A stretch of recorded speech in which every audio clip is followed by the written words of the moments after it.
क्या मान लेंगे कि अहले बैत अलैहिस्सलाम के पास कमाई जाती थी? आप इस पर पहले दलील तो लाएं। आपने सीधी बात कह दी कि नहीं यार, अबू बकर नहीं खाते थे, अहले बैत अलैहिस्सलाम के पास कमाई जाती थी। दलील तो कोई दी नहीं आपने। अगर ये मीरास का मसला था ही नहीं तो मादल्ला सुम्मा मादल्ला आप ये कह रहे हैं कि बीबी फातिमा ज़हरा सलामुल्लाह अलैहा ने ये प्रॉपर्टी मांग कर गलती करी है। आपकी मुतबर किताब बुखारी में लिखा हुआ है कि बीबी फातिमा ज़हरा सलामुल्लाह अलैहा अबू बकर से मीरास का मुतालबा करती हैं, फदक मांगती हैं, और अबू बकर जब देने से इनकार करता है तो वो नाराज होकर चली जाती हैं, हमारे से कोई लेना देना नहीं। मेरे भाई कुरान में आता है बबरे से सुलेमान दाऊद, बड़ा शौक है शिया किताब से इस्तेदलाल करने का, तो मैं अभी आपके सामने कुछ रखा हूं। ये वही आयत है जो बीबी फातिमा ज़हरा सलामुल्लाह अलैहा ने अबू बकर के सामने कोट की जब वो फदक मांगी गई। ये रेफरेंस है आपके सामने। इंजीनियर साहब आपने कहा था कि शिया उसूल के मुताबिक ये हदीस सही है, पता नहीं। तो सबसे पहले भाई ने बात की अगर अहले बैत को बाग फतह की कमाई जाती थी तो उसका रेफरेंस दिखाएं।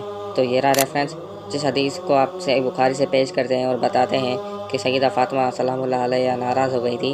उसी हदीस में ये लिखा हुआ है कि हज़रत अबू बकर फरमाते हैं कि जो बाग फतह की कमाई है वो अहले बैत को जाएगी। हज़रत फातिमा सलामुल्लाह अलैहा ने भी दलील अपनी तरफ से पेश की और हज़रत अबू बकर सिद्दीक़ ने भी अपनी तरफ से दलील पेश की जो उन्होंने रसूलुल्लाह सल्लल्लाहु अलैहि वसल्लम से सुना था। ज़्यादा मजबूत दलील हज़रत फातिमा रज़ी अल्लाह अन्हा के पास थी और इसी हदीस में लिखा है कि हज़रत फातिमा नाराज़ हो गई थी और उनसे मुलाकात बंद कर दी थी और 6 महीने बाद उनकी वफ़ात हो गई। और उसके नीचे लिखा हुआ है कि हज़रत अली ने हज़रत अबू बकर को बुलाया और उनसे बैत कर ली। अगर मौला अली ने बैत कर ली थी तो आप कौन होते इस बात को छेड़ने वाले और कहने वाले कि हज़रत अबू बकर ने गलत किया। चलो आप कहते हैं कि ये जो बैत की थी मौला अली ने प्रेशर की वजह से की थी, तो अगर ये प्रेशर की वजह से बैत की थी तो खुद मौला अली अपनी किताब नाजुल बलागा में फरमाते हैं कि ये 2 खलीफा इन्होंने सही तरह से काम किया और उम्मत की हिफाजत की।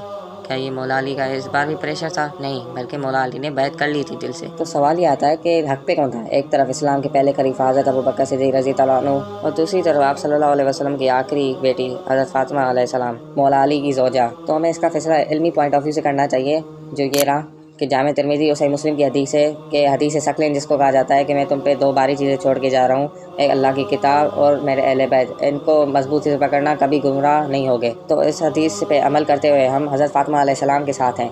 इसका मतलब हरगिज़ नहीं है कि हम हज़रत अबू बकर को भुला भला कहेंगे, उन पर तनकीद करेंगे, उन पर ये बोलेंगे कि उन्होंने पूरा माल बाग फतह का खा लिया था, अपनी तरफ कर लिया था। तो ये मैं नहीं कह रहा, आप सल्लल्लाहु अलैहि वसल्लम खुद फरमाते हैं। ये हदीस सुन्नी और शिया दोनों किताबों में मौजूद है। अहले सुन्नत की किताब सही बुखारी में आप सल्लल्लाहु अलैहि वसल्लम फरमाते हैं कि मेरे सहाबा को बुला भला मत कहो, उन्हें तनकीद मत करना। और आगे आप सल्लल्लाहु अलैहि वसल्लम अपने सहाबा के फ़ज़ाइल बयान करते हैं। और ऐसे ही शिया किताब बिहारुल अनवर मेरे सहाबा के बारे में अल्लाह से डरो, अल्लाह से डरो, या सल्लल्लाहु अलैहि वसल्लम ने 2 मरतबा फरमाया और आगे बोला है कि मेरी वफ़ात के बाद इनको बुरा भला मत कहना। तो इसका मतलब ये कहा आप तो अपनी किताबों को मानते ही नहीं हैं, आप तो खुद सहाबा को गालियाँ देते हैं और उन्हें भला भला कहते हैं, उनको तनकीद करते हैं, उनके खिलाफ वीडियोस बनाते हैं और उम्मत को 2 टुकड़ों में बांटते हैं।